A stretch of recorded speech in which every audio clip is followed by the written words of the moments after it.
Güzel insanlar, hepinizi selamların en güzeliyle selamlıyorum. Hoş geldiniz, sefalar getirdiniz. Günümüz, dünümüz, sonumuz açık, aydın ve güzel olsun inşallah. Evet, 92. derse gelmişiz.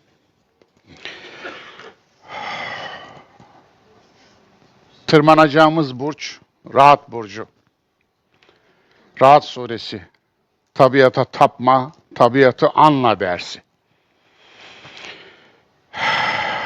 Tabiata tapma, tabiatı anla. Çok ilginç değil mi? Kur'an'da Gök Gürültüsü suresi diye bir surenin olması.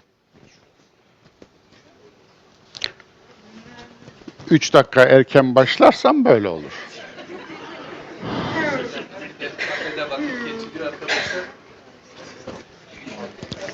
Kafe ehli yeni mi geldi? Eyvallah. Hoş sefa gelmişler. Olsun, buyursunlar efendim.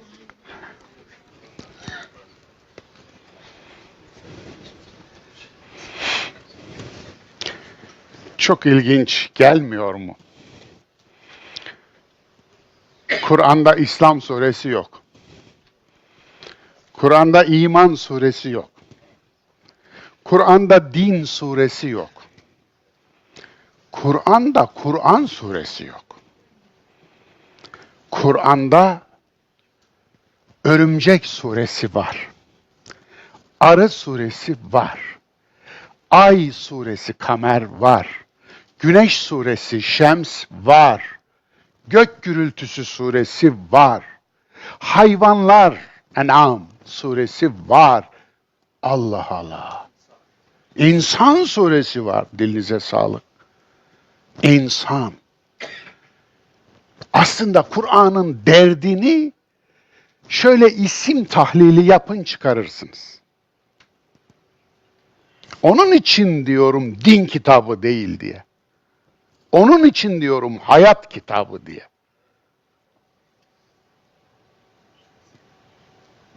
Siz söyleyin, haksız mıyım?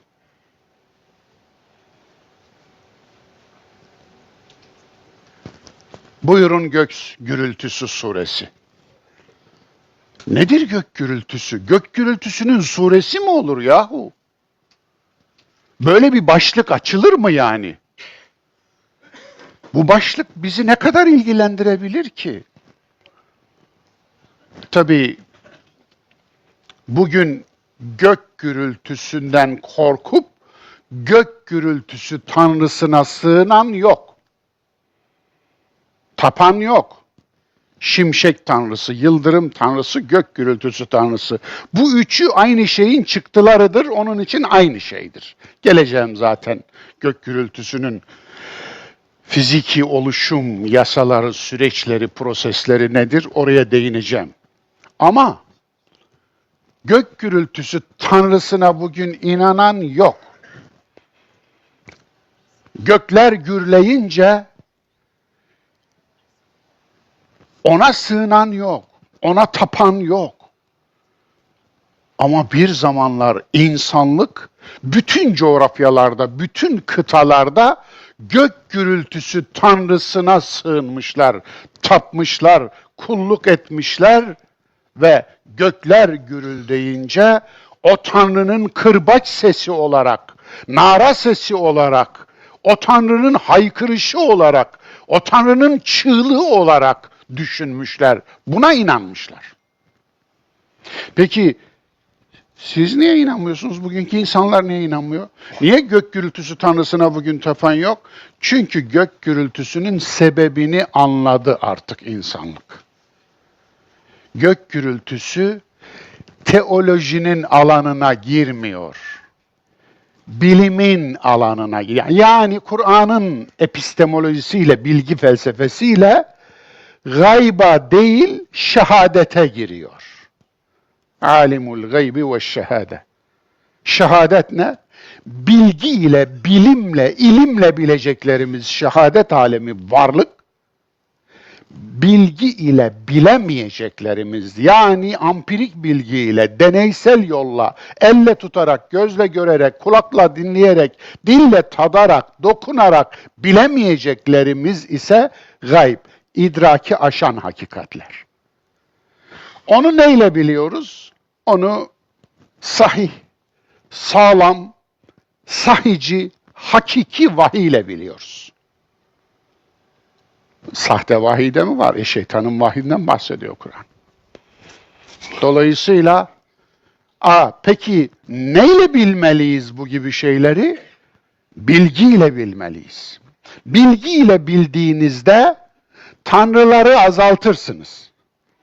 Bilginiz düştükçe tanrınız, kutsalınız çoğalır. Bilginiz çoğaldıkça kutsalınız, tanrınız azalır. Bu iyidir. Bire kadar düşmeli. Bire kadar düşmeli. O zaman yerini bulur. İşte Kur'an gök gürültüsü diye bir başlık açıyor. Bunu anlamlı bulmamız gerekiyor. Bunun üzerinde düşünmemiz gerekiyor. Gök gürültüsü suresi dedik. Tabiattan putlar yontmak, tanrılar icat etmek. Evet, insanlığın geçmişinde bu tip gariplikler çoktur. Ama bugün biz garip olarak niteliyoruz. Fakat bundan 3000 yıl önce, 5000 yıl önce, 10.000 yıl önce, 20.000 yıl önce, yani ta Neolitik çağı aşalım, Paleolitik çağa girelim, 100.000 yıl önceki insanı düşünün. Gök gürledi. Sebep-sonuç ilişkisi kuramıyor. Akıl tam gelişmemiş. Henüz dil bile bugünkü anlamda yok. Düşünün, mağara duvarlarına el resmi bile yapmamışlar daha. Yani ağızlarına aşı boyasını alıp, mağaranın duvarına elini koyup, diye püskürtmemişler. Bunun en eski geçmişi 55.000 yıl. O da bir aşama. Çünkü akıl tıpkı bir bireyin bebekken aklı gibi büyüyor. Kafatası büyüyor, beyin büyüyor, beyin büyüdükçe bağlantılar büyüyor ve bağlantılar çoğaldıkça nöronlar çoğalıyor. Nöronlar çoğaldıkça sinaps bağlantıları, sinaptik bağlantılar çoğalıyor. İnsan aklı somuttan soyuta doğru emekliyor. Önce emekliyor. Sonra day duruyor. Sonra yürüyor. Ama düşüyor. Bebekler gibi. İlk yürürken, ilk adımları atarken düşüyor. Düşmeden ilk adım atan var mı? Olmaz. Annenize sormanız lazım. Olmaz. Dolayısıyla insanlık da akıl yürüyüşünde düşüyor bazen. Yani bu yolu, bu uzun yolu alıp buraya kadar geldiğimiz için hem eskilerin bu konuda ödediği bedellere ve katlandığı dertlere ve tabii ki gayretlerine, hayretlerine teşekkür borçluyuz. Minnet borçluyuz. Çünkü bugün varsa dünkü yapılan o büyük çıkışlar, düşünsenize ilk defa gök gürültüsü tanrısına tapan bir toplumun karşısına çıkmış. Millet, yanlış şeye tapıyorsunuz. Bu sebebi sonucu olan bir şey. Bu sonucu ne doğuruyor? Bu bir sonuç, gök gürültüsü. Gök niye gürülüyor biliyor musunuz? Niye gürülüyor? Fırtınalarda gürülüyor. Ama yağışlı havalardaki fırtınalarda. Yani yağmur yüklü bulutların olduğu fırtınalarda. Peki ne oluyor? Yukarıdan inen soğuk kar veya buzlar aşağı katmandaki damlalarla birleşince, çatışınca, çakışınca, vuruşunca bu sürtünmeden statik elektrik meydana geliyor. Hani şu yün kazaklarınızı giyerken olur ya, elektriklenme olur ya, ama öyle değil, 30.000 derece. Şimşek ve yıldırımı üreten statik elektriğin derecesi 30.000 derece. 30.000 derece ne? Güneş yüzeyinin 5 katı. Güneş yüzeyi 6.000 derece. Güneş yüzeyi sıcaklığının 5 katı. Bu nasıl bir sıcaklıktır yahu? Dolayısıyla işte o elektriklenmenin en yoğun olduğu bölgede 30.000 derecelik bir enerji meydana geliyor.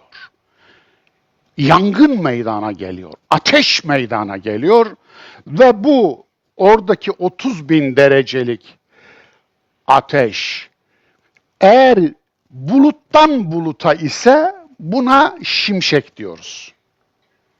Buluttan buluta. Eğer buluttan toprağa ise, yere ise buna yıldırım diyoruz. Evet, şimşek çakar, yıldırım düşer. Siz hiç yıldırımın düştüğü yeri gördünüz mü? Bu fakir buna çocukluğunda şahit oldu. Oturduğumuz evin karşısındaki eve yıldırım düştü. Yıldırımın düştüğü ev yumuşak taştan yapılmış çok güzel bir eski konak. Mahallemizde, sokağımızda, hemen karşımızda. Konağın yine taştan şekil verilmiş çok güzel oluğuna düştü. Ben her okula giderken bir bakardım oluğa, gelirken bir bakardım. Demek ki merak meselesi. Çünkü orayı yakmış, taşı yakmış. 2 tane çocuk öldü o evde bu yıldırımdan. Anlatabiliyor muyum? Tabii aklımdan hiç çıkmadı. Ortaokula gidiyorum ben. Dolayısıyla bu anlamda böyle bir gök olayı, gök hadisesi.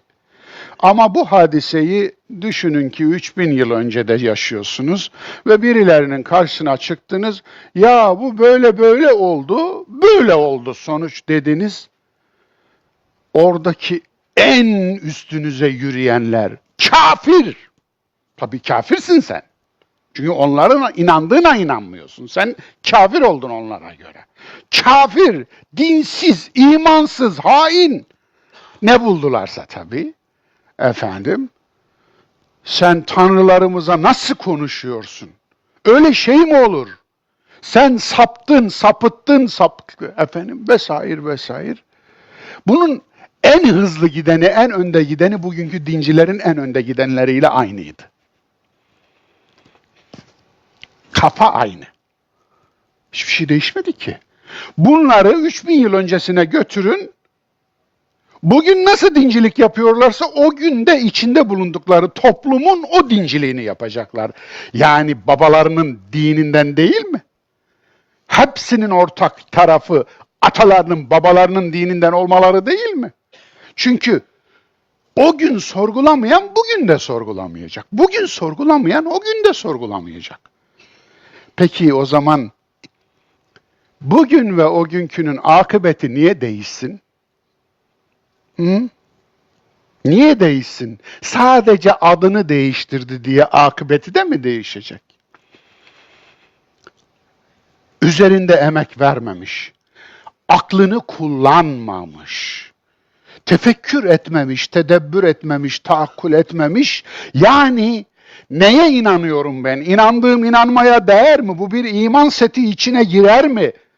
Buna iman etmeli miyim? Yoksa bu bir bilimin konusu mu, bilginin konusu mu? O zaman niye bilgiye ter dökmüyorum, alın teri dökmüyorum, emek vermiyorum, merak etmiyorum, arkasına düşmüyorum da hemen iman dosyasına atıyorum diye sormamış. Bugün sormamış olanın akıbeti neyse, adı Müslüman, adı şu, adı Hristiyan, adı Yahudi, adı efendim ateist, hiç fark etmiyor. Bugün sorgulamayanın akıbeti ne olacaksa 5000 sene önce sorgulamayanın akıbeti de aynı dostlar. O zaman hiç kendi kendimize gelin güvey cennetlik olmayalım yani. Nedir durum? Allah hakkaniyetli bir varlıktır, ilahtır, Rab'dır. Hiç kimsenin hakkını yemez bu anlamda.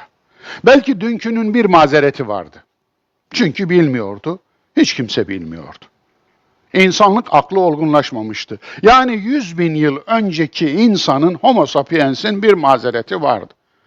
Ama bugün mazereti yok. Mazereti olmadığı halde düz dünyaya inananı nereye koyalım? Mazereti olmadığı halde Allah'ın yönetme biçimi olan evrime inanmıyorum diyor. Ya evrim iman konusu değil ki. Sen benim inandığını mı zannediyorsun? Evrim bilimin konusu, bilginin konusu. Sen bilmiyorsun, zır cahilsin. Problem şu, cehaletini de bilmiyorsun. Dolayısıyla gördüğünüz gibi Kur'an'ın böyle bir başlık açması, ay diye, güneş diye, inek diye, hayvanlar diye, insan diye, örümcek diye, arı diye başlıklar açması aslında bizim dikkatimizi ayetin aslına, doğa ayetine, tabiat ayetine, varlık ayetine çekmek içindir. Yani bu ayetlere değil, bu ayetlerin amacı sadece parmaklık. İşaret parmağı, şehadet parmağı. Parmak neyi gösteriyorsa oraya bakarız. Oraya baktığımız zaman parmağa sadakat göstermiş oluruz. Yoksa parmağa ihanet etmiş oluruz. Onun için biz maalesef hala parmağa bakmayı marifet zannediyoruz. Ben dinden başka bir şey bilmem. Dinden başka bir şey bilmeyen dini hiç bilmiyor demektir. Yazın bunu. Ben Kur'an'dan başka hiç kitap okumam, hiçbir şey okumam. Kur'an'dan başka bir şey okumayan Kur'an'ı hiç anlamıyor. Hiç anlamıyor demektir. Budur böyledir. Budur böyledir. Kur'an'ın tamamı bunu söyler aslında. Tüm birimlerine ayet, işaret anlamını vermek ne demek ya? Evet, varlık kitap, tabiat kitap, gökler kitap, yer kitap, ay kitap, güneş kitap. Okuyabildiğin kadar. Bitkiler alemi kitap, hayvanlar alemi kitap, insan kitaplar kitabı. Oku. Yeter ki oku. Ama sen bütün bunlara sırt dönmüşsün, Kur'an okuduğunu düşünüyorsun. Ne arıyorsun? Ne bulacaksın? O okumak değil ki. Evet, tabiattan putlar yontmak, tanrılar icat etmek. Tabiat üzerinden korkuya tapmak. Ya da tabiatı, doğayı bir Kur'an bilip okumak. Evet, çözüm bu. Tabiatı, doğayı, varlığı bir Kur'an. Hatta Kur'anlar bilip her birini bir Kur'an gibi okumak. İkra bismi rabbik. Rabbinin adına, Rabbin adıyla oku. Ellezî halak. Evet. Niye devamını getiremedim? Halakal insâne min alak. O Rabbin seni yarattı. Ve o insanı ilgiden, alakadan, sevgiden yarattı. İkra ve rabbukel ekrem. Oku ki Rabbin ikram sahibidir. Rabbin cömerttir, sonsuzca cömerttir. Bu sonsuz cömertliğini ancak okuyarak anlayabilirsin. Peki neyi okuyayım sorusunun cevabı yok ilk 5 ayette. اَلَّذ۪ي alleme bil kalem, allemel insane ma lem ya'lem. O kalemle öğretti, insana bilmediğini öğretti. Şimdi kalem Klavyeniz kalemdir. Ayetteki kalem bugün klavyedir. Yarın da başka bir şey olabilir. Hatta uzaktan kumandanız da kalemdir. Öyle değil mi? Aynen öyle. Aynen öyle. Gelecekte bambaşka şeylerle belki zihnimizde düşünerek zihnimiz kalem olacak. Yani kalem orada genel bir alet, araç, yazma aracı. Neyi yazıyorsan. Ya hatta sadece ben onu öyle görmem. Geçen bir dostumuz belki aranızdadır. Sevdiğim bir insan. Yüzündeki kırışıklıklara şöyle biraz baktım. Dedim ki epey hieroglifin var.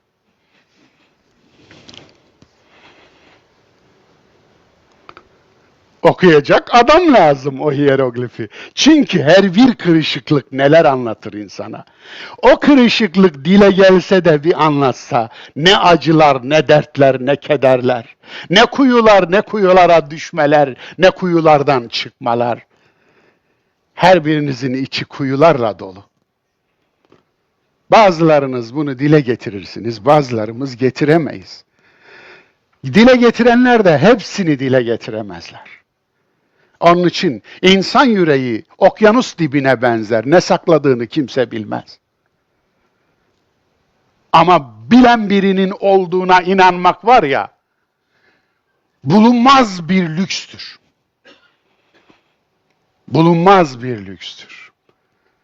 Allah'a imanı kullanın o yüzden. İmanını kullan diyorum böyle bittim diyenlere. Kullanmamışsın. Sermaye var, kullanmıyorsun. Üstünde oturuyorsun, kullanmıyorsun. Bu derdini aşmak için imanını kullan. Bugünler için var. Bugünler için sana yardım etmeyecek imanın ne şeyi var ki? Ne değeri var ki? Evet. Unutma ki Kur'an'ın ayetleri tabiatı gösteren bir parmaktır. Ana kitap doğadır. Kur'an bilgi sisteminde tabiatın yeri. Bilginin iki ayağı vardı değil mi? Haşr suresi 22. ayet. Hep okunuyor bugün namazlardan sonra. En sık okunan pasaj Kur'an pasajlarından bir tanesidir değil mi? Haşr suresinin son pasajı. Huvallahu'llezî la ilahe illahu alimul gaybi ve şehade. Evet, o şehadetin ve gaybın alimidir, bilenidir. Bu işte Kur'an epistemolojisidir. Kur'an bilgi felsefesi budur. Kur'an bilgi sistemi budur. İki ayaklıdır. Nedir? Ayağın biri gayb, biri şehadet. Gaybı iman ile ve vahiy ile biliriz. Şehadeti çünkü idrakimizi aşar. Ahireti biz ampirik bilgiyle bilemeyiz. Deneysel bilgiyle bilemeyiz. Bilgimizin konusu değil. Allah'ın zatı bilgimizin konusu değil. Onun için Allah akılla ispat edilemez. Hep söylüyorum bunu. Akılla edilemez. Akılla edilseydi bilgimizin konusu olurdu. Bilgimizin konusu olsaydı aklımızın içine sığardı. Aklın içine sığan bir Allah, Allah mıdır? Bilmek ihata etmektir. Yani kuşatmaktır. Allah'ı nasıl kuşatacaksınız? Bilgiyle. Nasıl yapacaksınız? O gerçek bir gayiptir. Onun için imanın konusu. Onun için iman ediyoruz. Ama varlıkla Allah arasında kurduğumuz bağ, varlığı Allah'a gösteren bir işaret, bir şehadet parmağı olarak gör. Ya benim bu konuda çok özel bir tezim var bana ait. Nedir? Niçinini soramadığınız şeylerin en başında neler gelir? Sabitler. Arşimet sabiti. Nedir? 3,14. Pi sayısı. Atom altının da atom üstünün de ortak değeridir bu, biliyor musunuz? Eğer elektronu, eğer protonu, eğer nötronu, eğer kuarkları ölçecekseniz bile ölçünüz budur. Çevresinin çapına oranı 3,14. Ya 3,15 olsa hocam, yani bir rica etsem. Ya dükkan senin değil. Dükkanın sahibi var. Öyle koymuş. Onun için galaksi içinde böyle, kara delikler içinde böyle, kara deliğinizin çevresinin çapına oranı 3,14'tür. Değişmez. Değişmez. Ve bunun arkasına 5 katrilyon basamak rakam koyun, yuvarlayamazsınız. Anlatabiliyor muyum? Yuvarlayamazsınız.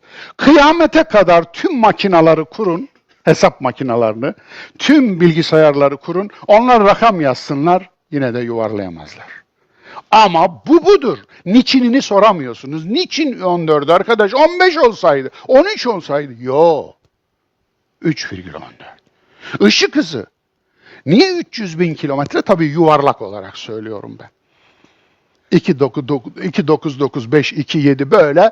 Onu da arkasına bilmem kaç kentrilyon kere kentrilyon rakam diz, yuvarlayamazsın. Yani öyle yuvarlak rakama getiremiyorsun. O da öyle. Evet, Planck sabiti. Kainatın doğumundaki ilk defa varlığın ortaya çıktığı sabittir. Şu anda uzunluk ölçü birimleri eskiden İsviçre'de saklanan krom kilolar, gramlar üzerinden ölçülüyordu. Şimdi onu iptal ettiler. Şimdi Planck sabiti üzerinden ölçülüyor. Uzunluk ölçüleri. Nedir Planck sabiti? Ya diyemem ki, adı yok. Efendim, 10 üzeri 43. Bir saniyenin 10 üzeri 43'te biri nasıl hesap edilir? Bir saniye. Bir saniyeyi 10 üzeri 43'e böleceksin. Yani birin arkasına 43 tane sıfır ekleyeceksin. Nasıl olacak? Ya Allahu Ekber noktası diyorum ben buna. Yani Planck sabitlerin niçin olmaz. O öyledir. Peki Allah'la ne alakası var? Bana göre Allah varlık sabitidir. Niye varlık sabitidir? Allah'ı çekince varlığı izah edemiyorum. Neden hiçbir şey değil de her şey var? Neden bu düzen var? Neden bu kadar muhteşem? Yıkımında dahi düzen var. Bozuluşunda dahi oluş var. Yok oluşunda dahi varlık çekirdekleri saklı. Dolayısıyla benim bu sorulara cevabım Allah şeklinde. Tanrı şeklinde. Yani buna falan Yezdan desin, falan Gad desin, falan Dio desin, falan başka şey, Odin desin. Yani kim ne derse desin. Ama böyle bir varlık sabiti var. Benim için alemlerin yaratıcısı varlık sabitidir. Çünkü onu çekince varlık çöküyor. Onu çekince varlığın var olmasının anlamını bulamıyorum ben kişisel olarak. Siz de kendiniz bilirsiniz. Evet, çünkü onunla olan ilişkinizi ben kuramam. Siz kurarsınız. Kendinizden bir yol açacaksınız. Kendinizden bir mesaj ileteceksiniz. Onunla diyaloğa girecek olan sizsiniz, sizin yerinize ben giremem. Onun için Allah'la o hatıralarınız olsun.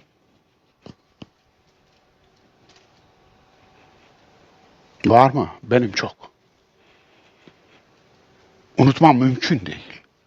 Unutursam kalbim kurur. Kuyulara düşmedinizse hatıralarınız olmaz.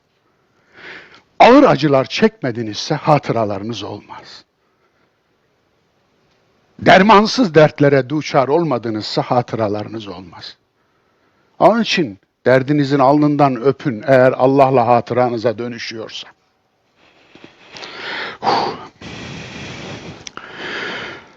Bilginin iki ayağı vardı, gayb ve şehadet. Din anatomisine suikast yapıldı. Ne oldu? Zan diye bir üçüncü ayak eklendi. Bu ayakta ne vardı? Hadis vardı, kelam vardı, fıkıh vardı.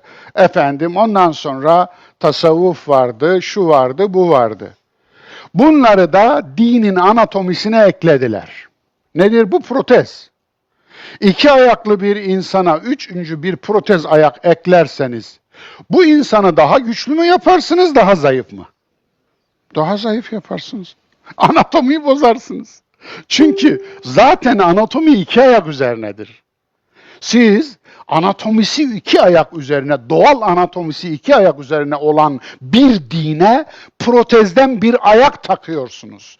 Dini topal, dini eksik dini engelli hale getiriyorsunuz. Engelli din.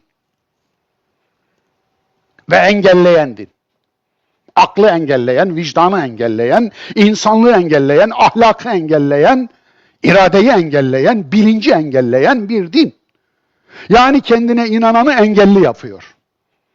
Akıldan noksan yapıyor. Hadi buyur. O protezi sökmeden olmaz. Peki ne yapalım hocam? Hadisleri atmayalım canım. Niye atalım? Din kültürü olsun, kültür olsun. Kültüre atalım. Kültürde kullanalım. Tarihe atıyor muyuz? Atmıyoruz. Ama tarihe iman etmiyoruz nihayetinde. Hadise iman etmeyelim yani. Çünkü zan o. Zanna iman olmaz. İmanda zan olmaz. Zanda iman olmaz. İnne zanne la yuni minel hakkı şey'a. Zan hakikatten hiçbir şey içermez. Zannın bazıları günahtır. İnne ba'da zanni ismun. İştenibu anizan. Zandan kaçının. Sanıdan kaçının. Sanıyorum ki. Kim söylemiş bunu? Peygamberimiz her yemeğe tuz atarmış. Tuzla başlarmış. Efendim. Ya bunu uyduran tuzcuyu bulduk. İnan bulduk. Abi bulamadıklarımızı ne yapalım? Patlıcan hadisini uyduranı bulduk. Bağdat'ta bir patlıcan satıcısı. Ama bulamadıklarımızı ne yapalım? Onun için zanla din olmaz. Tabiat şehadet alemidir. Şehadet alemi inancın değil, bilginin konusudur. Evet, tabiat alemi şehadet alemidir. Şehadet alemi inancın değil, bilginin konusudur. Müslüman geleneğin sorunu gaybı bilgiye, şehadeti inanca tebdil etmektir. Bir daha söyleyeyim mi? Gaybı bilgiye, şehadeti inanca tebdil etmektir. Oysa şehadeti inanca tebdil ettiğiniz zaman işte ben evrime inanmıyorum. Ya evrime ben de inanmıyorum. Evrim imanın şartı değil. Ama evrim bir gerçek. Bir gerçek. Allah'ın yaratma biçimi. Bilirsin veya bilmezsin. Allah öyle yaratıyor. Ol dedi oldu yok ki Kur'an'da. Ol dedi oluş sürecine girdi var. Kün feyekun var. Dolayısıyla süreçtir o. Kün fekan ayeti yok. Dolayısıyla bu anlamda daha bunu bile anlatamıyorsak biz gidip ölelim yahu. Müslüman geleneğin sorunu gaybi bilgiye, şehadeti inanca tebdil etmektir. Bir daha söylüyorum. Cehaletle savaşacağına matbaayla, rasathaneyle savaşın sebebi budur. Ben sadece 2 tanesini söyleyeyim. Bu savaş bitti mi zannediyorsunuz? Yahu dün televizyona küfür icadı, kafirlik diyenler kanal kurdular, kanal. Ondan sonra da gör bak her şey nasıl güzel olacak diye afiş astılar. Anlatabiliyor muyum? Bunu yaptılar yahu. Onun için düşünün, resme haram diyenler, resme haram hadisi diyen hadisi okumak için saniyede 24 resim çeken aleti kullanıyorlar. Sözün bittiği yer. Komedi. Trajik ama. Trajikomedi. Çok komedi. Evet. Yani gerçekten deli gibiler. Deli olsalar sorumsuz olacaklar. Ama deli de değiller. Ama deli gibiler. Evet. Matbaayla savaş 300 yıl. 250, 300. Fark etmez, ne fark eder ki? Düşünün. Batı'da 1415 yılında takır takır matbaa işliyor. Çin'de ta milattan sonra 8. Yüzyılda baskı tekniği çıkmış, kullanılıyor. Ama sen buna savaşıyorsun, savaşmışlar. Bakmayın geç kalmış falan. Aslını söylemiyorlar. Savaşıyor. Savaşanlar kimler için savaşıyorlar? Ulema savaşıyor bir kere matbaayla. Niye savaşıyor? Hattatların cebiri için savaşıyor. Hattatlar ne olacakmış? Yahu hattatların işi ne? Yazı yazmak değil mi? Matbaa da yazı yazıyor. Hattatlar kitap yazıyorlar değil mi? İstinsak ediyorlar, nüsha çıkarıyorlar. Matbaa daha çok yazıyor. Eğer işlerine zerrece saygıları olsaydı o gün kazan kaldırmazlardı. Ne yaparlardı? Bir matbaayla anlaşırlar, orada çalışmaya başlarlardı. Zaten hemen dönüşüm olmuyor, kolay da olmuyor. Dolayısıyla yavaş yavaş toplumsal dönüşümler yavaş yavaş oluyor. Ama 300 yıl bu memleketi böyle cahil bırakmaya ne hakkınız var? Ondan sonra da dedesinin mezar taşını okuyamıyormuş. Ulan dedeyin mezar taşı mı vardı be? O mezar taşı olanlar ağalar paşalar.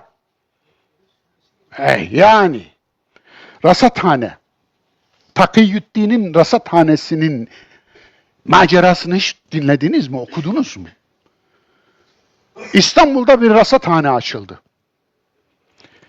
1700 affedersiniz 1570'li yıllar. 1570'li yıllar. Sanırım 3. Murat olacak yanlış hatırlamıyorsam padişah. O dönemde. Takiyüddin diye bir rasat alimi, bir astronom, gökbilimci. Ne oldu peki bu rasathaneye? Rasathaneyi bir yıl yaşatmadılar arkadaş. Hemen ulema meleklerin eteklerinin altını gözetliyorlar diye bir dedikodu koyverdi piyasaya. Derde bakar mısın? Etek altına ne kadar düşkünsünüz ya. Aklınız, fikriniz niye hep orada? Niye hep orada? Niye eteğin altındasınız? Bir türlü çıkaramadık kafanızı eteğin altından. Hala öylesiniz. Değişti mi zannediyorsunuz?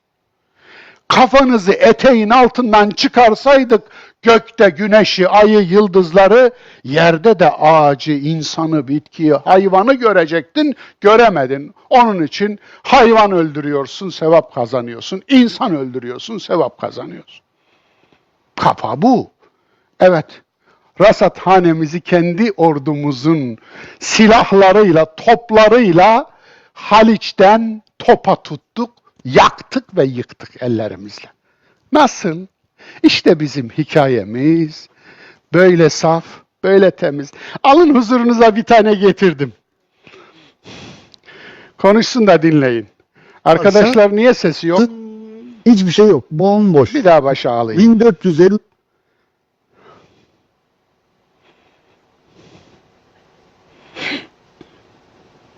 varsa hiçbir şey yok. Bomboş. 1915 aynı teknoloji. Osmanlı topları bronz. 1453'ten 1415'e diyor. 1915'e aynı teknoloji. Deliği gözüküyor. İçinde yiv yok. Bildiğin günde atıyor ya. Hala mermer atıyor. Mermer. Yazık günah ya. Biraz alet gösterin ya. Teknolojiye 2 gram da siz ekleyin. Koca imparatorluk 400 yıl geçmiş. Ne yaptınız? Hiçbir şey yapamamış. Resim onu gösteriyor. Kurtuluş Savaşımız. Dedelerimizin kullandığı topların markaları. Bir tane yerli malı var mı? Bakın orada Skoda bile var ya. Skoda, Çekya küçücük bir devlet ya. Sen koca bir imparatorluksun. Neredeydin güzel kardeşim ya? Yatmış. Bu topları da dedelerimiz düşmandan almış yani. Ele geçirdikleri toplar. Kendilerinde o da yok. Ne var saat? Neyse. O neyse var ya, o neyse çok ağır bir şey. O ağır bir kelime. Umarım görevden almazlar bu beyefendi. Bu Türkiye'de savaş sanayinin en önemli birimlerinden birinin başındaki bürokrat. Ama ben radikal bir savaş karşıtıyım ve barış yanlısıyım. Dolayısıyla Müslümanım çünkü. Müslüman barış gönüllüsü demektir. Çünkü İslam barış demektir. Silm. Vallahu yed'u ila daris selam. İla daril İslam değil. Allah İslam yurduna çağırmaz sizi. Barış yurduna çağırır. Peygamberin en sevmediği isimlerden bir tanesi harp ismiydi. Nerede gördü değiştirirdi. Savaş. Onun için ben radikal bir barış yanlısıyım. Savaş karşıtıyım. Keşke savaşla, savaş aletleriyle, insan öldüren aletlerle değil de biz insanlık yararına şunu yaptık. Şu aşıları geliştirdik. Şu gelişmeleri kaydettik. İnsanlığın refahı için, mutluluğu için, saadeti için şunu bulduk deseydik keşke. O da yok, o da yok, o da yok. Evet. Gök gürültüsünden Tanrı mı olur diyen var mı? Orta Doğu, evet, Orta Doğu'nun gök gürültüsü tanrıları, şimşek ve yıldırım dahil buna. Adat, Sümer'de Baal, Kenan'da Hadad. Kenan neresi biliyor musunuz? Filistin civarına Kenan derler. Kadim ismi Kenan'dır. Dolayısıyla işte o bölgedeki bulunan tüm kavimler Kenani kavimlerdir. Sami kökenli kavimler aslında bunlar. Evet, onların da putu varmış, tanrısı varmış, gök gürültüsü tanrısı. Evet, Hadad onun ismiymiş. Akdeniz bölgesinde Zeus Yunan'ın gök gürültüsü, şimşek tanrısı. Jüpiter Roma'nın, Thor İskandinavya'nın, Perun Slavların şimşek tanrısı, gök gürültüsü tanrısı, Taranis Keltlerin, Uzak Doğu'da Indra Hinduların, Raijin Japonların, Ligong Çinlilerin, Susanoo Japonların, Amerika'da Kak Mayaların, Taloç Azteklerin, Ilapa İnkaların tanrısı. Türk Altay mitolojisinde Kugay, Kökay, Ülgen yani gök gürültüsü, şimşek ve yıldırım tanrıları. Ne kadar da çok değil mi? Evet görüyorsunuz. Hemen hemen dünyanın tüm kıtalarında, tüm kültürlerde gök gürültüsü, şimşek ve yıldırım tanrıları var. Çünkü bu temel bir korku. İnsan anlamadığının korkusu altında uydurur da uydurur.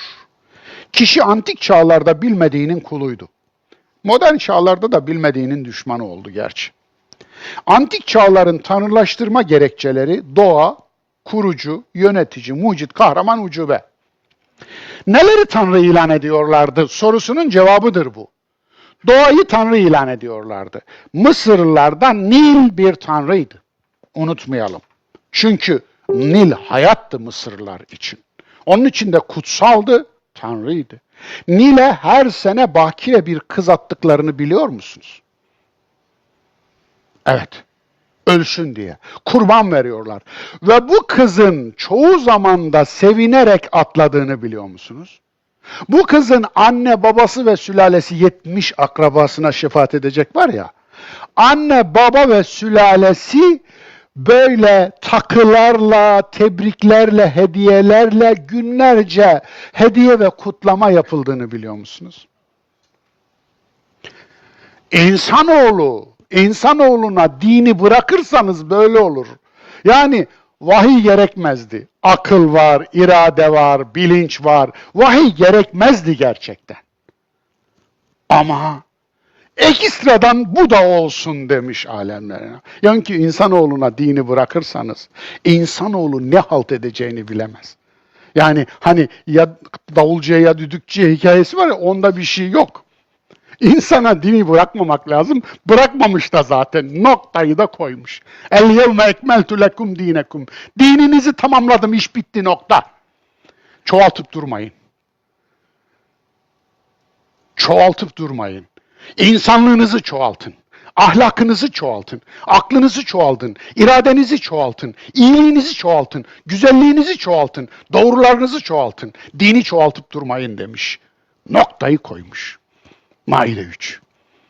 Ne güzel de etmiş ama. Biz noktayı koyamadık ya Rabbi, sen koydun da. Bizimkiler hala imalata devam ediyorlar. Evet ya, Allah'tan razı olmamak budur işte. Bir de Allah razı olsun demezler mi? Sen Allah'tan razı değilsin. Allah senden niye razı olsun?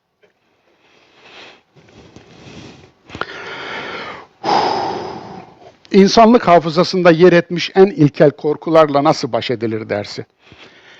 İçimi açıp baktırmak mümkün olsaydı eğer hüngür hüngür ağlardınız.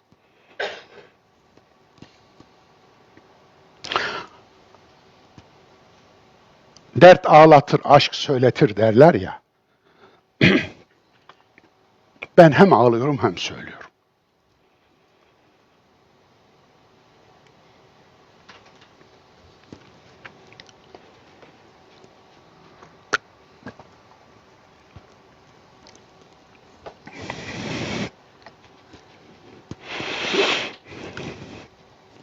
Bu ders o ders.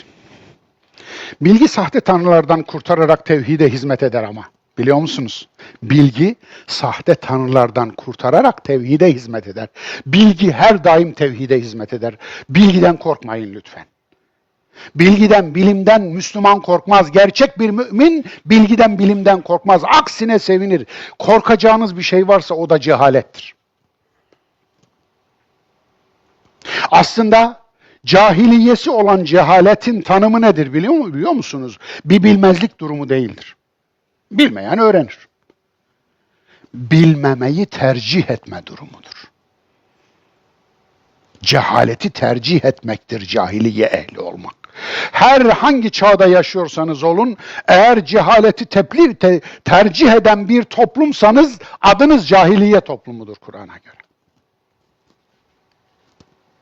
İnsanlar gök gürültüsü, şimşek, yıldırım, kasırgayı bilseydi onlara tapar mıydı? Bilmez. Tabii tapmaz. Şimdi niye bir sürü put icat ediyorlar? Bir sürü putları var, hem de yürüyen putları var. Yürüyen putları var, insandan putları var. Liderlerini putlaştırıyorlar, siyasilerini putlaştırıyorlar, hocalarını putlaştırıyorlar, şeyhlerini putlaştırıyorlar, gurularını putlaştırıyorlar, papazlarını, imamlarını veya hahamlarını veyahut da başka şeyleri putlaştırıyorlar. Rakamları putlaştırıyorlar, 13 rakamını putlaştırıyor. Bir de antiputlar var. Sevmeyerek putlaştırmak diye bir şey var biliyor musun? Nefret ederek putlaştırmak. Onun için şeytana tapanlar şeytanı çok sevdikleri için değil, şerrinden emin olmak istedikleri için, yani nefret ettikleri için putlaştırıyorlar. Bize dokunmasın da bin yaşasın. Kafa bu. O halde gök gürültüsü, şimşek, yıldırım nasıl oluşur? Tabii bunu yaptık, geçiyoruz. Farklılık neden Allah'a isnat edilir? İnsanoğlunun her şeyi kendine benzetme hastalığını bildiği için. Bakınız, ayette aynı suyla bir ma'in vahidin. Biten farklı bir bitkilere atıf yapılıyor. 4. ayette. Aynı suyla biten bitki çok ilginç gelmiyor mu size? Cennet hurması tatlı bal gibi bakıyorsunuz. İyi de acı biber acı. Bak, limon ekşi. Anlatabiliyor muyum? Peki salatalık? Salatalığın tadını tarif edemiyorum. Nötr. Peki yer elması? Nötr. Peki avokadoyu tarif eden var mı bana? Yok. Muşmula, kekre. Yahu aynı toprakta bitmiyor mu? Aynı toprakta. Peki neden bu kadar farklı? Şekli, dokusu, kokusu, lezzeti, tadı, her şeyi.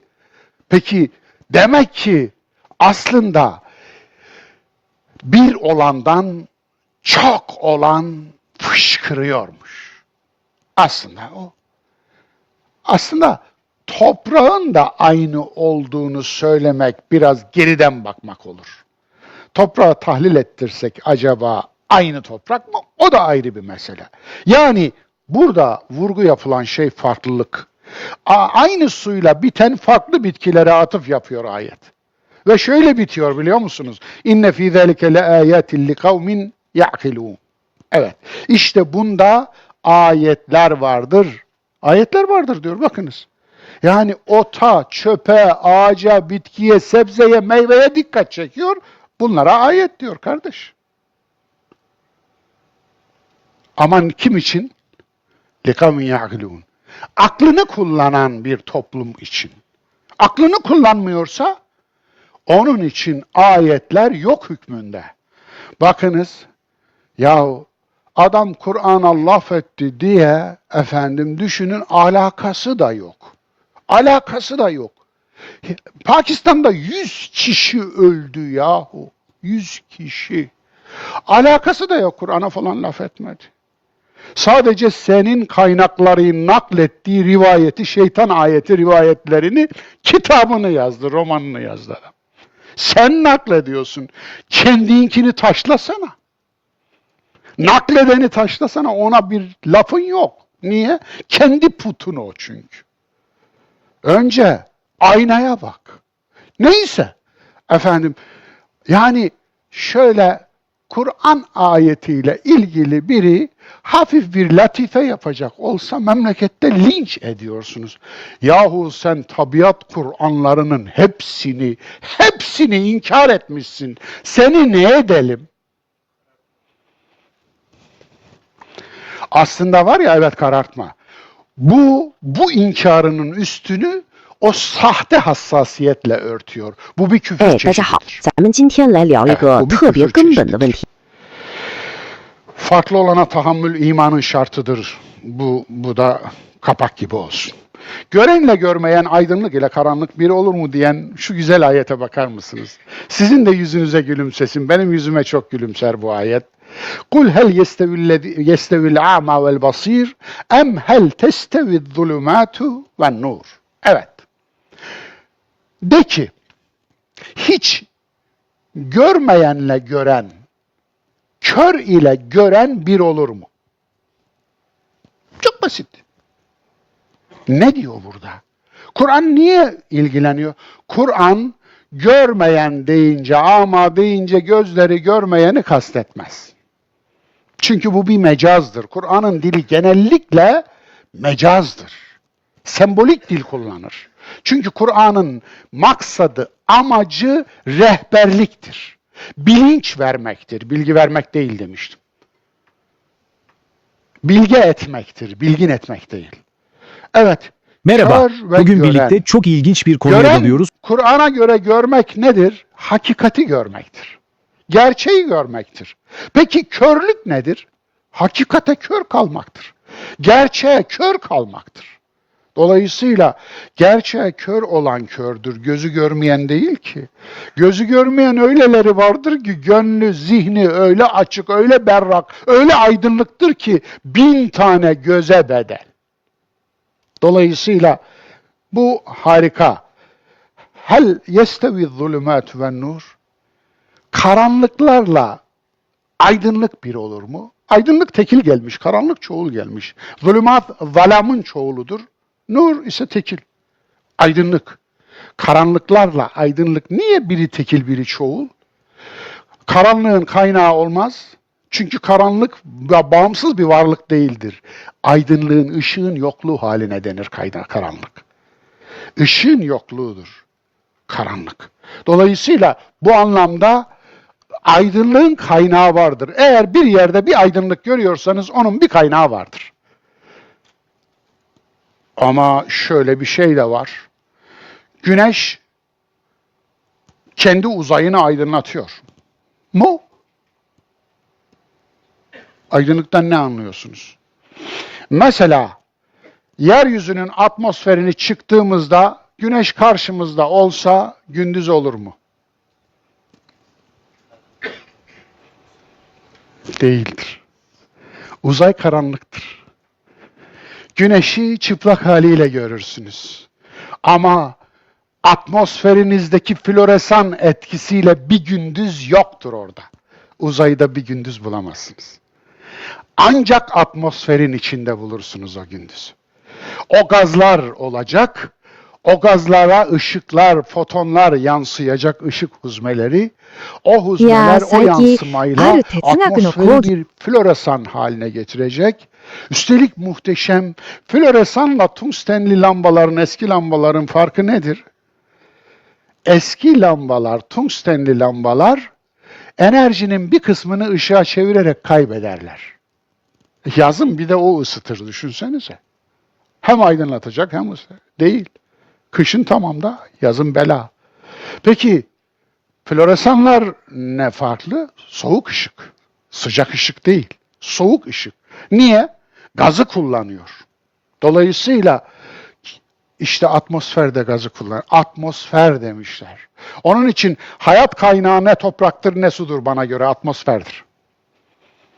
Çünkü Güneş sisteminde topraklı gezegenler de var, sulu gezegenler de var. So what if I told you Ama that faith and atmosfer science yok aren't actually Atmosferin mecazen insan toplumuna uyarlaması nedir? Budur efendim. Şu anda atmosferin içindesiniz. Bu salonda bir atmosfer var. Bilmem fark ediyor musunuz? Bir hava soluyorsunuz bu salonda. Bir ışık yayılıyor bu salonda ama gözünüzle gördüğünüz bir ışık değil o. X ışını gibi. Alfa gibi, beta gibi, gama gibi. Görmediğiniz bir ışık. Ama bu ışık saf ve faydalı bir ışık. Onların içinde öldürücü ışınlar var. Ama bu saf ve faydalı. Radyasyon yok burada. Anlatabiliyor muyum? Dolayısıyla işte bu bir atmosferdir. Bu atmosferin içinde طيب خلونا نفكر bunları alırsak, هل bu ممكن bilgiyi paylaşırsak daha farklı bir ışığa dönüşüyor. Uzaydaki kör ışığa değil. Tamamı ışıyor. Onun için bu atmosferlerin varlığı bilinçli insanların varlığına bağlı. Yoksa yoktur. Şu anda burada olmamanız durumunda daha iyi bir şey yapacak bir şeyim vardı diyen var mı aranızda? Ben de dahil buna. Ya. Yani ne en güzeli çayı sağa, hanımı sola, ekranı da şeyde öne, kumandayı. Efendim. Evet. Bakmak görmek değildir. Neye nasıl bakacağınızı bilmiyorsanız gösterileni göremezsiniz. Когда речь Kur'an'ın заходит çağrısı о главах aydınlanma священной çağrısıdır. книги, Karanlıktan aydınlığa çağrı kimlerin eliyle aydınlıktan karanlığa çağrıya dönüştü? Asıl soru bu.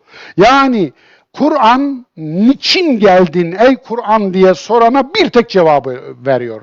Karanlıklardan aydınlığa çıkarmak için. Neyi? Yani dışarı dünyamızı mı? Ya Kur'an lamba mı? Değil. Alakası yok. Hayır.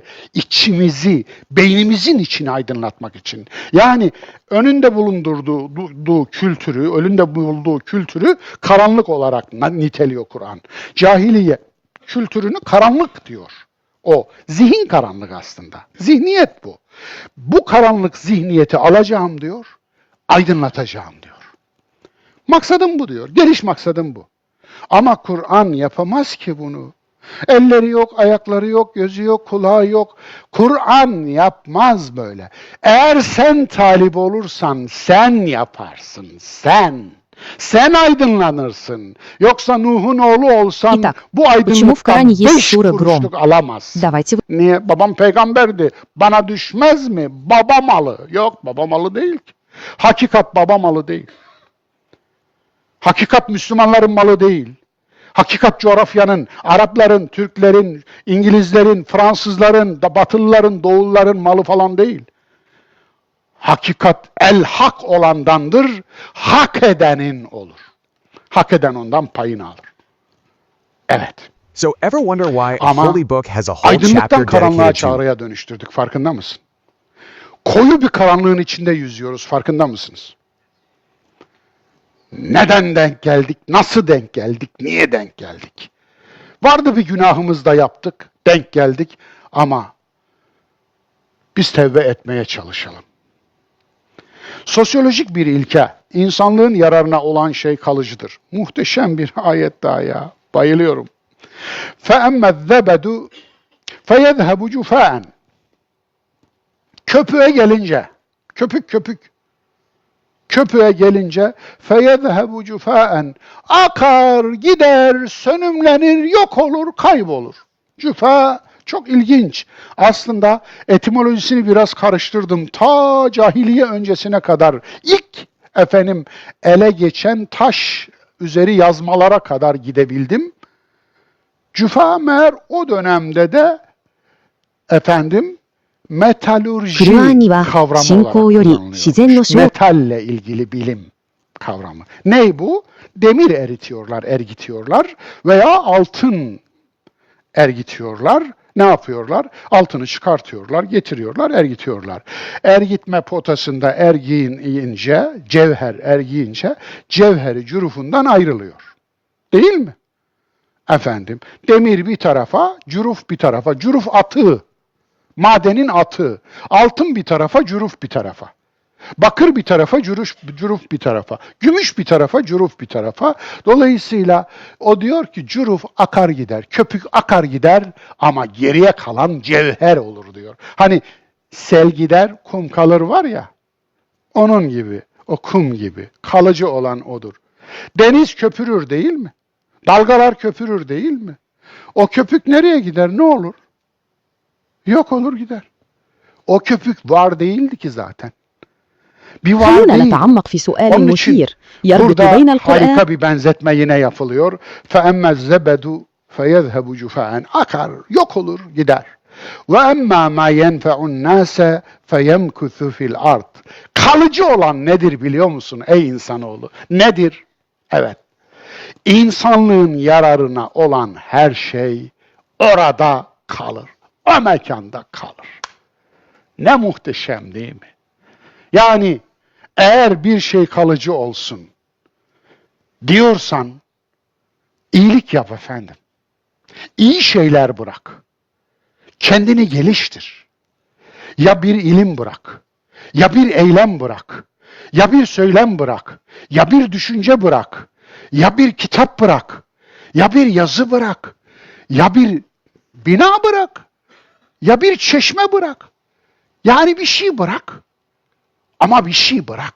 Kur'an'dan gelen bu ilginç Dolayısıyla soruya gelin hep birlikte ya bir hayırlı insanlığa hayırlı evlat bırak. Ve daha say gitsin. Onun için ma yenfe'un nase insanlığın yararına olan şey feyemkuth. İşte o kalıçtır. Metalürji üzerinden insan cevherini cürufundan ayırma örneği.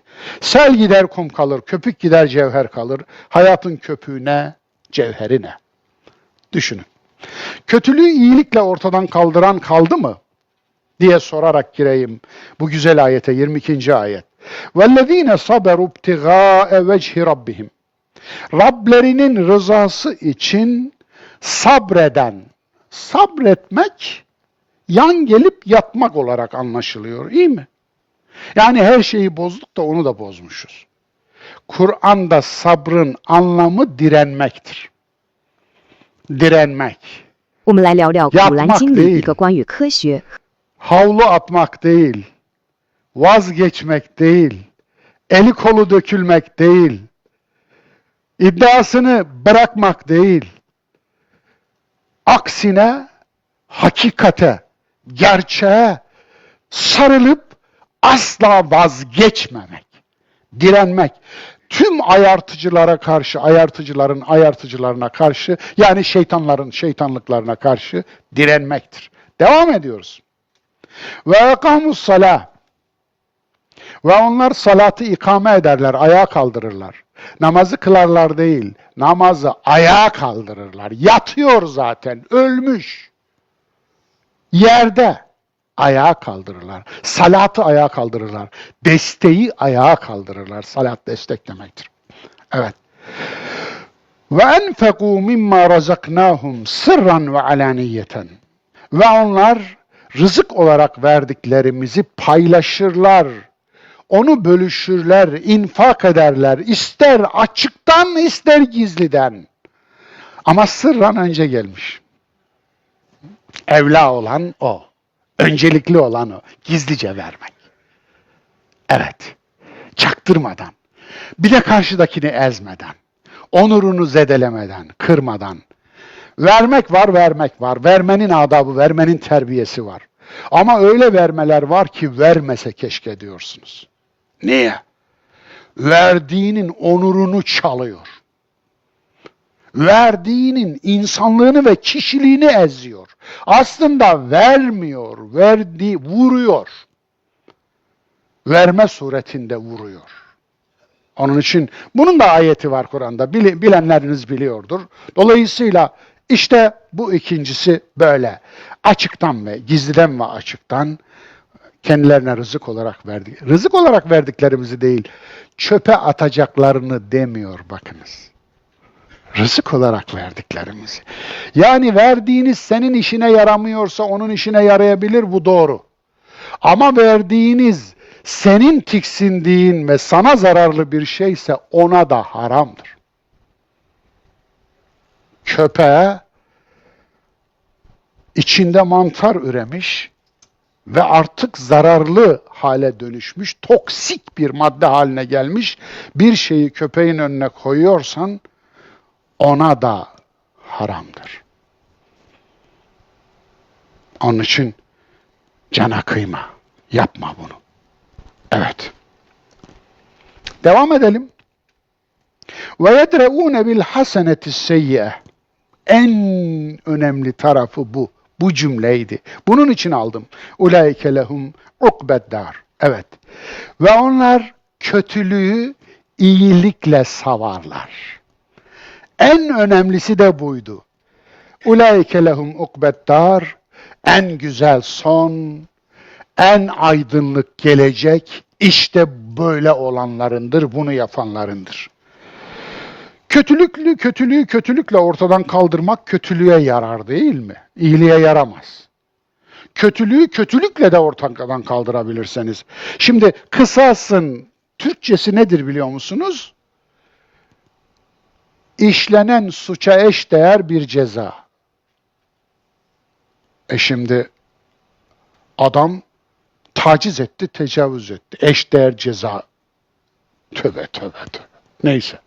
Efendim görüyorsunuz öyle bir şey yok. Anlatabiliyor muyum? Yani kötülüğü iyilikle savmak. Bu olmalı. Amaç bu olmalı. Evet. Nebi'den bir örnek vereyim. Mekke'nin fethi günündeyiz. Mekke'den kovmuşlar. El-Emin dedikleri kişiyi. Dünyanın en nazik, en kibar insanlarından biri. Ve Mekkeli müminleri de kovmuşlar. Olanca genişliğine rağmen yeryüzü dar geliyordu diyor ya ayette. Yani Taif'ten taşlanarak kovulmuş ama Mekke'ye bile giremeyen bir Muhammedül Emin var. Bir yetim var ortada. Dolayısıyla böyle bir durumdan Mekke'nin fethine gelmişiz. Müslüman ordusu girmiş Mekke'ye ve müşriklerin bir kısmı kaçmış. Kaçanların içinde bazı tanıdık isimler de var. Dolayısıyla ama birçoğu kaçamamış, kaçamayanlar da o zamanın geleneklerine göre Kabe harem ya. Harem demek aslında hürmet mahalli demek. Yani canı, malı, ırzı her şeyi ora korur. Orada dokunulmaz. Dokunulmaz demek. Dokunulmazlık kazandığı yer demek. Onun için Kabe'nin avlusuna gelmişler. O kodamanlar, o zayıf Müslümanlara eziyet edenler, Zinnire'yi öldürenler, Yasir'i öldürenler, Sümeyye'yi öldürenler, bunlar da dahil. Kabe'nin avlusuna birikmişler, orada kara kara düşünüyorlar. Muhammed ne yapacak? Hepimizi kesecek mi acaba? Çünkü neyi hak ettiklerini biliyorlar, ne kötülük ettiklerini biliyorlar. Nedir peygamberin davranışı? Nedir o güzel insanın davranışı? Ya peygamberlik kategorisini kullanmayayım. İyi insan. İyi insan nasıl olur? Nedir davranışı? İzhebu çıkıyor. İzhebu fe entum tulaka. Hadi gidin. Siz salıverildiniz. Azat edildiniz.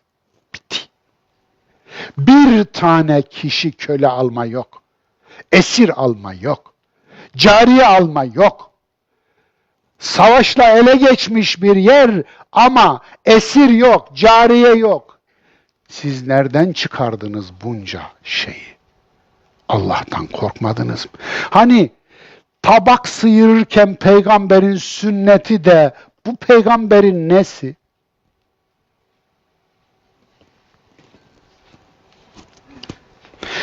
Taifli Yahudiler, biliyorsunuz Taif barışla ele geçti.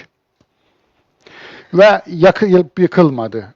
Taif'te Yahudiler oturuyordu ve ilk yıl hala oradalardı. Orada oturuyorlardı.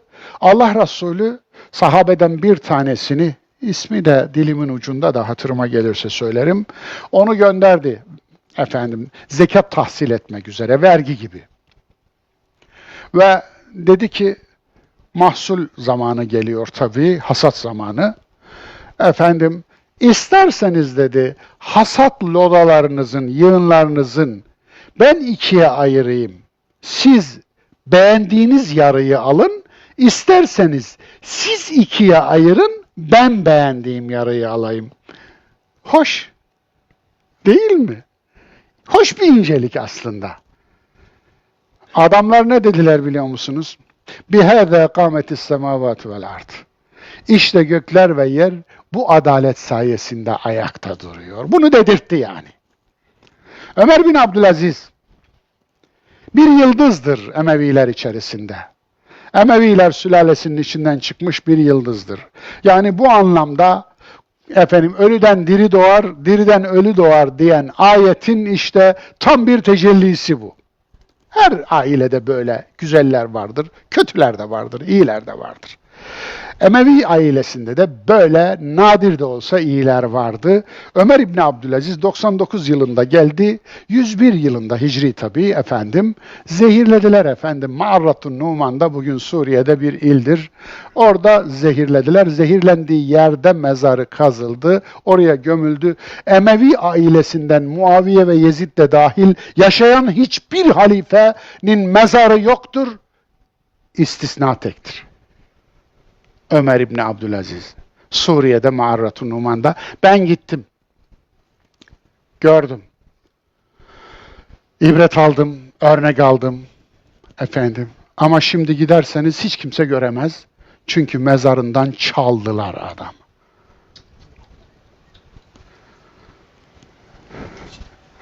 Selefilerimiz, ben sizi ne yapayım?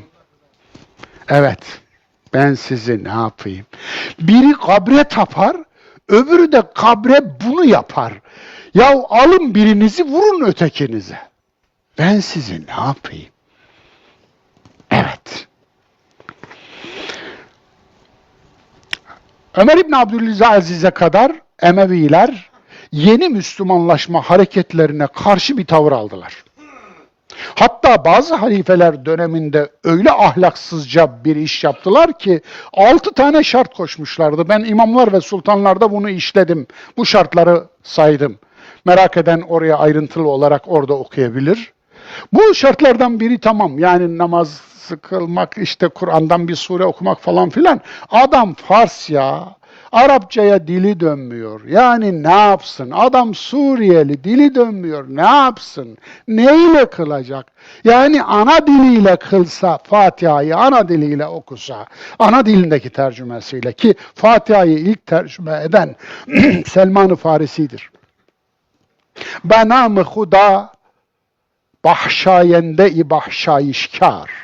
Bismillahirrahmanirrahim. Bu onun çevirisidir. Selman Farisi'nin çevirisidir. Anlatabiliyor muyum? Onunla namaz kılıyorlardı.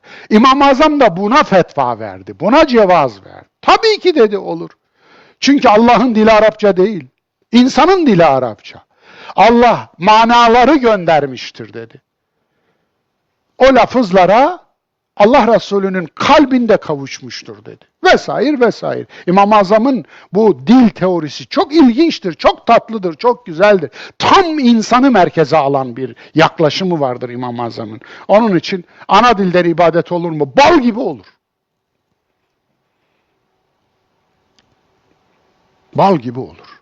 Ha sen ezberlediklerinle kıl. Ben de Fatiha'yı öyle kılıyorum. Sureleri öyle okuyorum. Ama namazın şartı bu olamaz. İmam-ı Azam'ın fetvasıdır bu aynı zamanda. Ben de İmam-ı Azam'ın kaygılarını düşünerek aynen buna katılıyorum. Evet, geçelim. Emeviler öyle bir yere getirdiler ki yeni Müslümanlığı yasakladılar neredeyse. Husnül İslam diye bir şart koydular. 6 şarttan biri. İslam'ı güzel olacak. Ya bunun okkası yok, gramı yok, tartısı yok, ölçüsü yok. İslam'ı güzel. Beğenmedim ben senin İslam'ını. Niye? Gözünün üstünde kaşın var. Beğenmedinse zaten hani kurdun yaptığı hesap. Efendim, niye suyumu bulandırıyorsun demiş. Sen yukarıda içiyorsun, ben aşağıda içiyorum. Nasıl bulandırabilirim ki?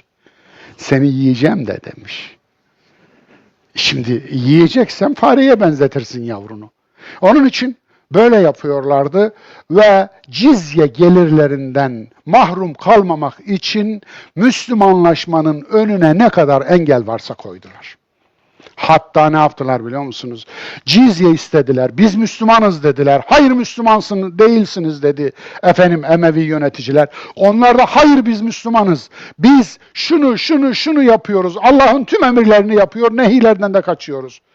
Hayır dediler. Bizim şartlarımıza göre değilsiniz. Vasıt Mescidini doldurdular 400 kişi. Kapıları kilitlediler. Vasıt Mescidini yaktılar yahu. İçindekilerle beraber. La Muhammed'a çığlıklarını duyuyorduk diyor görgü tanıkları, şahitler. Neredesin ey Muhammed? Sen İmam-ı Azam ol da gel bu fetvayı verme. İnsan yahu, insan. Onun için boru değil yani. Cinayet var ortada. Hayat varsa gerisi teferruattır.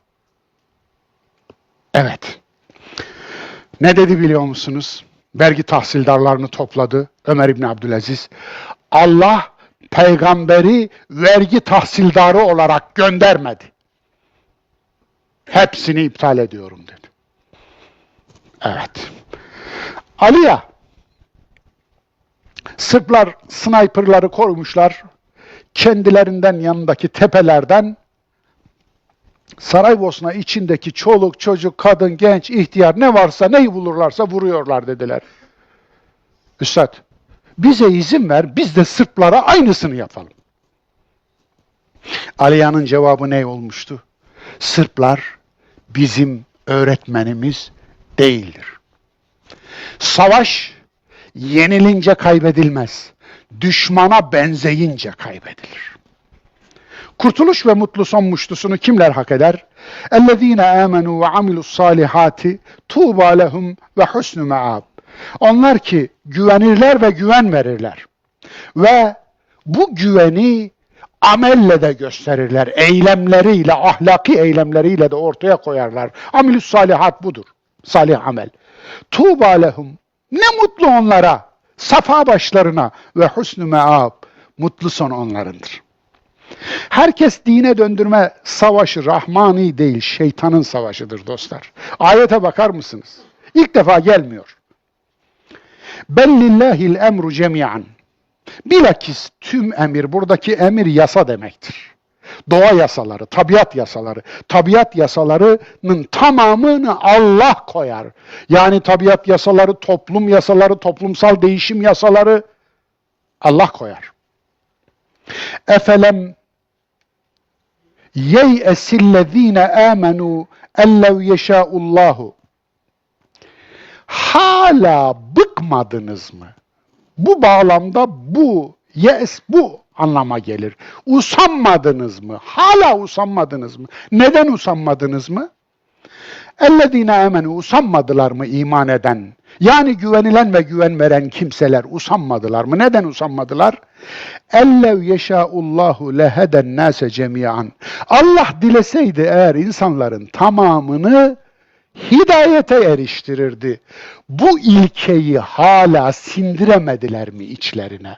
Hala zorla Müslüman etmekten usanmadılar mı diyor. Nasıl buldunuz? Muhteşem değil mi? Onun için Allah'ın ilkesi, Allah'ın yasası, toplumsal dönüşüm yasası tüm insanlar inançta aynı olsun değildir. Alın ayetler. Dinde zorlama yoktur. Bakara suresi 256. Sizin dininiz size, benim dinim bana. Kafirun 6. Allah isteseydi herkes iman ederdi. وَلَوْ شَاءَ رَبُّكَ لَآمَنَ مَنْ فِي الْأَرْضِ كُلُّهُمْ جَمِيعًا. Herkes istisnasız iman ederdi. اَفَاَنْتَ تُكْرِهُ النَّاسَ حَتَّى يَكُونُوا مُؤْمِنِينَ. Şimdi mümin oluncaya kadar onları zorlayacak mısın diyor. Bunu yapamazsın diyor peygambere. Evet, Yunus 99. Dileyen iman etsin, dileyen inkar etsin diyor. Kehf 29. Bittim. Yoruldum. Geçmişten ders alır mıyız? Adını fetih koyunca işgal fetih olmuyor dostlar. Fetih suresi savaş değil, barış suresidir. Kılıç zoruyla gelenin tüfek zoruyla gittiğini görmediniz mi? Daha ne görmeniz gerekiyor? Şöyle dönün bir bakın. Ne kaldı elde? Zorla değiştirilen din, zorlayanın dini oluyor. Zorlanan zorunlu münafık oluyor. Öyle değil mi? Ensesine silahı dayadınız, ya Müslüman ol ya öl. Adam da tamam Müslüman olayım. Şimdi Müslüman mı oldu o? Öl demişsin sen, iki seçenek bırakmışsın. Ya seyf diyorlar, eskiler böyleydi. Ya kılıç, ya din değiştir. Bu mu yani? Dinini değiştirmiş mi oluyor? Evet. O dinden hayır gelir mi? Gelmedi de zaten. Hem zorla enselerine silahı dayayacaksın, boynuna organı geçireceksin, ya Müslüman ol ya öl diyeceksin. Ondan sonra adam tamam Müslüman oluyorum diyecek, Sabatay Sevi'nin hesabı. Sabatay Sevi nasıl Müslüman oldu biliyorsunuz. Yahudilerin Mesih'i. Ondan sonra da adama diyeceksiniz ki dönmeler dönmez. Hay Allah sizi ne yapsın?